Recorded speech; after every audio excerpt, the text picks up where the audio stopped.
आइए आज हम बात करते हैं कैपिलरी फ्लूइड एक्सचेंज की, यानी हम बात करेंगे स्टार्लिंग फोर्स का। ठीक है, तो स्टार्लिंग फोर्स से हम ये बात करेंगे कि ये जो कैपिलरी होती है इस पे कैसे फ्लूइड बाहर जाता है और कैसे फ्लूइड अंदर आता है। ठीक है, तो यहाँ पे कौन सी फोर्स काम करती है। देखिए सेम मैकेनिज्म हम जीएफआर में भी बात करके आए हैं। ठीक है, जीएफआर में भी ऐसा होता है। जीएफआर कैसे होता है तो वहां पे बात करके आए, और वहां पे हम नेट फिल्ट्रेशन की बात किए थे, और यहाँ पे देखिए हम नेट फ्लूइड फ्लो की बात कर रहे हैं। ठीक है, तो नेट फ्लूइड फ्लो तो कैसे होता है ये हम बताते हैं। ये देखिए जैसे आपकी कैपिलरी है ना, तो कैपिलरी लेवल पे यहाँ पे देखिए ये जो होता है आर्टेरियल साइड होता है। तो आर्टेरियल साइड जब इधर से ब्लड आता है ना, तो यहाँ पे देखिए आप हाइड्रोस्टैटिक प्रेशर बहुत ज्यादा होता है, लगभग 35 mmHg है। ठीक है, 35 mmHg है, तो देखिए ये ज्यादा है। और यहाँ पे देखिए ऑन्कोटिक प्रेशर होता है, और ये ऑन्कोटिक प्रेशर किससे बनता है आपको मालूम है कि यहाँ पे जो प्रोटीन सब्सटेंस वगैरह होते हैं ये अपने तरफ ये फ्लूइड को सक करना चाहते हैं। ठीक है, यानी फ्लूइड को अपनी तरफ एब्जॉर्ब किए रहना चाहते हैं। तो यहाँ पे देखिए दो फोर्स हुई, एक फोर्स वो ही जो हाइड्रोस्टैटिक प्रेशर के रूप में आप देख रहे हैं, यानी ये फिल्ट्रेशन को फेवर कर रहा है, और दूसरी फोर्स आप यहाँ पे ये देख रहे हैं, ये जो 25 mmHg क्रिएट हो रहा है।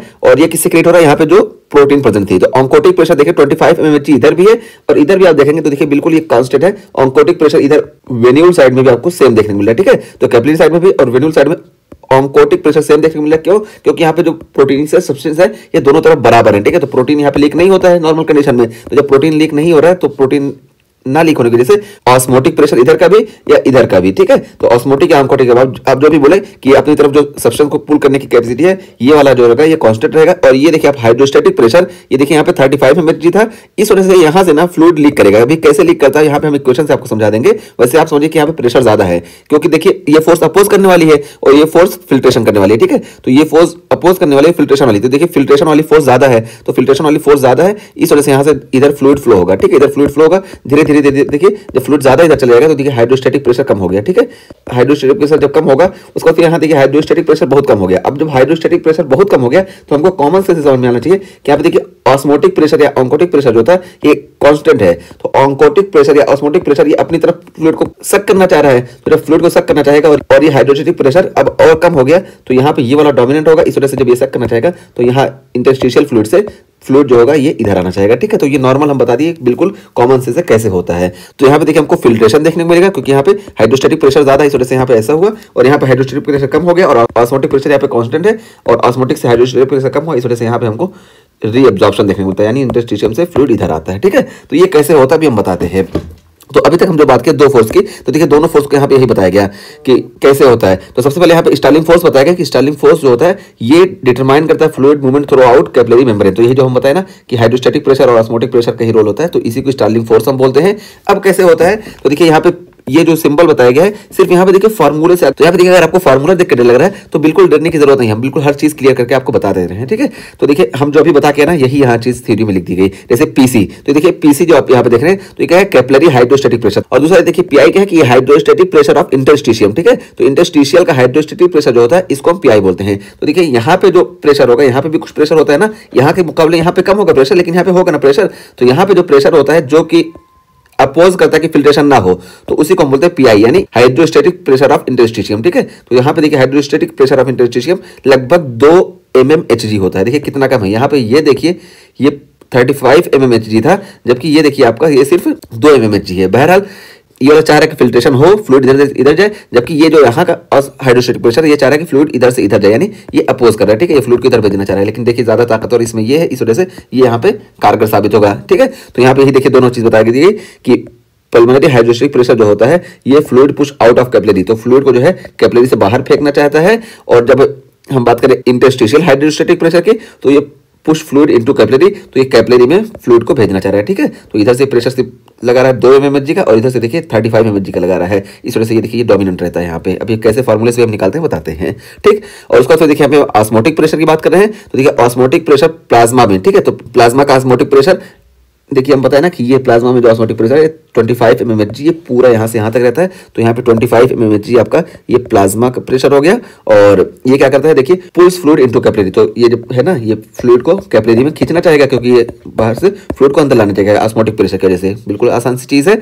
और फिर यहाँ पे देखिए ये इंटरस्टिशियल फ्लूइड ऑन्कोटिक प्रेशर, तो देखिए इंटरस्टिशियल में भी कुछ सब्सटेंस होते हैं, बहुत कम होते हैं, जो कि अपनी तरफ फ्लूइड को खींचना चाहते हैं। तो ये देखिए ये कितने होते हैं, लगभग 3 mmHg होते हैं, ठीक है। तो 3 mmHg होते हैं, तो ये अपनी तरफ फ्लूइड को खींचना चाहते हैं। तो ऑस्मोटिक प्रेशर यहाँ देखिए 25 mmHg था कैपिलरी में, जबकि बाहर आप देखेंगे तो 3 mmHg है। बाहर वाला इधर फ्लूइड को खींचना चाह रहा है और अंदर वाला फ्लूइड को इधर खींचना चाह रहा है, ठीक है। तो ये सारा हम बात कर लिए कि फोर्स कैसे काम करती है, ठीक।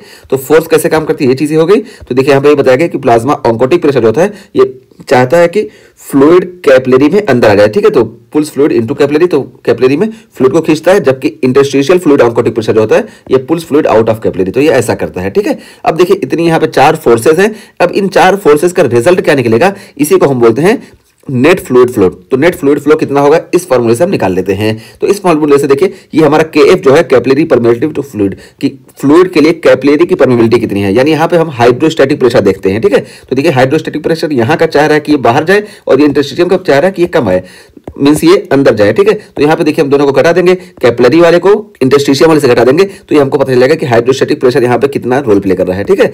और ऑन्कोटिक प्रेशर हम बता के आए कि ऑन्कोटिक प्रेशर जो होता है ये अपोज करता है, इस वजह से हाइड्रोस्टैटिक प्रेशर से जो सपोर्ट हमको मिल रहा है इसको हम चेक कर लेंगे कि ऑन्कोटिक प्रेशर कितना यहाँ पे अपोज कर रहा है। तो ऑन्कोटिक प्रेशर आप देखिए ये कैपिलरी में, कैपिलरी का ऑन्कोटिक प्रेशर 25 mmHg है, ठीक है। 25 mmHg है जो कि अपोज कर रहा है, ठीक है। ये अपोज करने वाला हुआ, जबकि ये इंटरस्टिशियम का प्रेशर जो है ऑन्कोटिक प्रेशर, ये देखिए ये चाह रहा है कि फ्लूइड इधर आए, इस वजह से इसमें से इसको हम घटा देंगे, ठीक है। तो यहाँ पे देखिए ये हमारा 25 mmHg था और ये हम बताइए 3 mmHg होता है, ठीक है। तो यहाँ पे देखिए अब जब हम इसको निकालेंगे ऐसे देखिए यहाँ पे हम बताते हैं।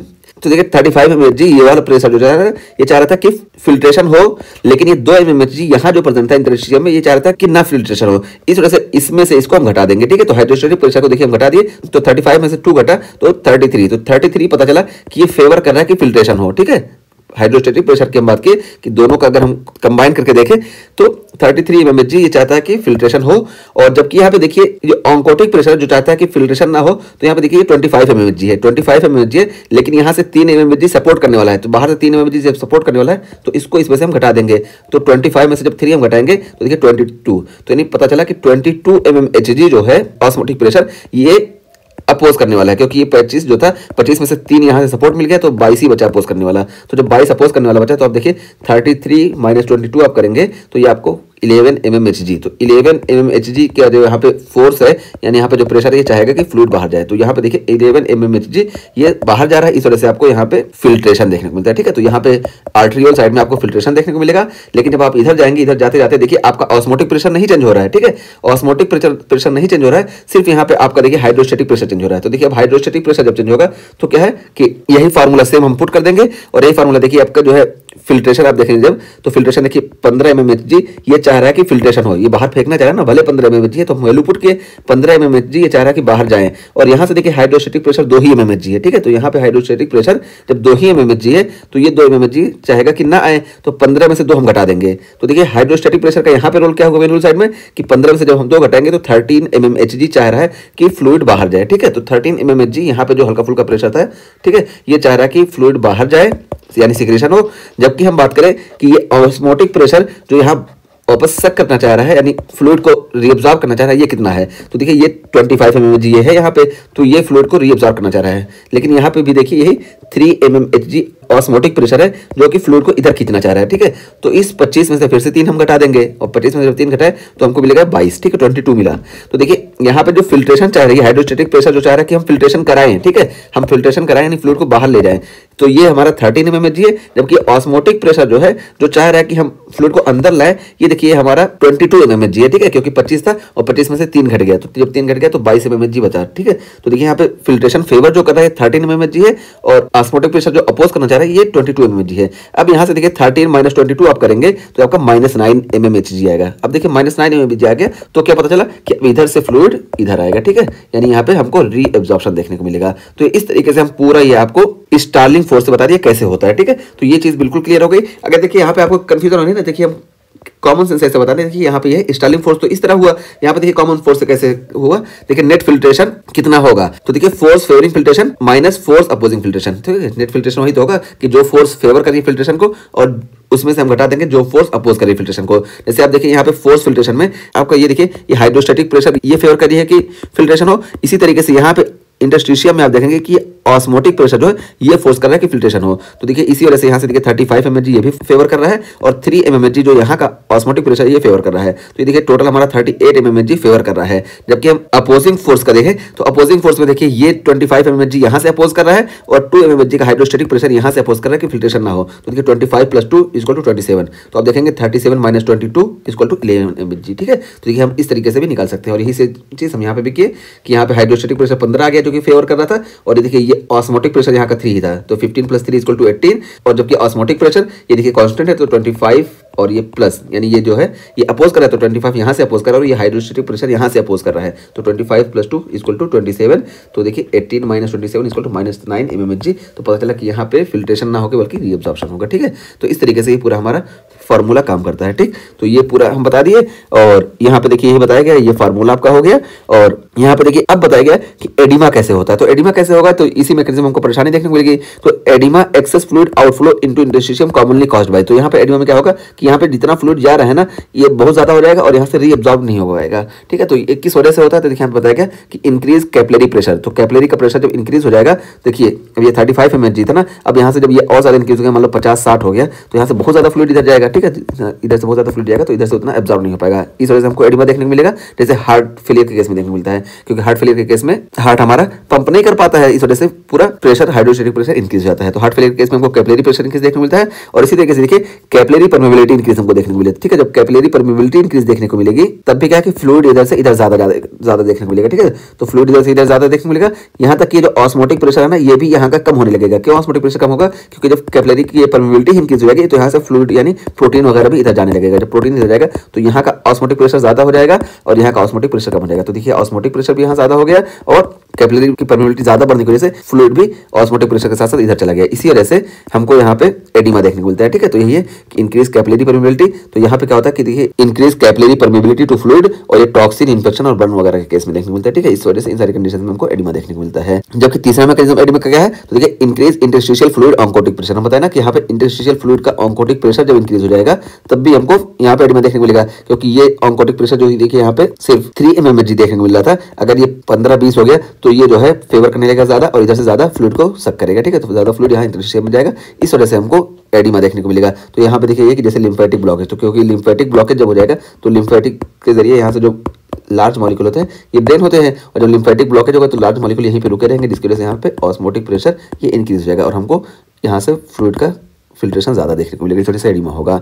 और चौथा देखिए क्या है कि प्लाज्मा प्रोटीन कम हो जाए। तो देखिए जब प्लाज्मा प्रोटीन कम हो जाएगी तो जब प्लाज्मा प्रोटीन कम हो गई तो ये देखिए ये वाला ऑस्मोटिक प्रेशर जो यहाँ कम हो जाएगा और जब ऑस्मोटिक प्रेशर कम होगा तो इधर से फिल्ट्रेशन ज्यादा होगी, क्योंकि अपोज करने वाला प्लाज्मा प्रोटीन ही थी तो इस वजह से यहाँ से फिल्ट्रेशन ज्यादा होगा। तो ये बताएगा कि डिक्रीज प्लाज्मा प्रोटीन, जब प्लाज्मा प्रोटीन कम हो जाएगा तो यहाँ पे क्या होगा कि देखिए डिक्रीज प्लाज्मा ऑन्कोटिक प्रेशर। तो ये प्लाज्मा ऑन्कोटिक प्रेशर 25 जो था अब ये 10-15 कहीं जो भी बचेगा, जितना कम होगा उतना। ठीक है, तो प्लाज्मा ऑन्कोटिक प्रेशर कम हो जाएगा, जैसे कि हमको नेफ्रोटिक सिंड्रोम या लीवर फेलियर या प्रोटीन मालन्यूट्रिशन वगैरह में देखने को मिलता है। तो इसमें प्रोटीन जब कम हो जाएगी तो यहाँ पे ऑस्मोटिक प्रेशर कम हो जाएगा, इस वजह से फिल्ट्रेशन ज्यादा होगा और हमको एडिमा देखने को मिलेगा। ठीक है, तो ये हम पूरा एडिमा का बता दिए कैसे होता है। तो ये हमारा कैपिलरी फ्लूइड एक्सचेंज का टॉपिक कंप्लीट हो गया। और देखिए हम शुरू में बोल के आए थे ना कि ग्लोमेरुलर वाला, आप वहां से जाके उसको देख लीजिएगा। यहाँ पे जो एग्जांपल हम दिए ना ये लगभग ग्लोमेरुलर वाला ही है, लेकिन यहाँ पे आपको कंफ्यूज नहीं करेंगे, बस यहाँ पे हम पूरा आपको समझा दिए। ठीक है, ग्लोमेरुलर में हम अलग से बात किए हैं उसको, इस वजह से यहाँ पे दोबारा नहीं बता रहे हैं। ठीक, तो हमारा पूरा कैपिलरी फ्लूइड एक्सचेंज का टॉपिक कंप्लीट हो गया, हम पूरा यहाँ पे आपको बता दिए। और यहाँ पे जो फार्मूला, इस फार्मूला को कैसे हम यूज करते हैं, क्या है ये फार्मूला, ये भी हम यहाँ पे आपको बता दिए। ठीक है, और ये एडिमा कैसे देखने को मिलता है ये पूरा मैकेनिज्म हम आपको समझा दिए हैं।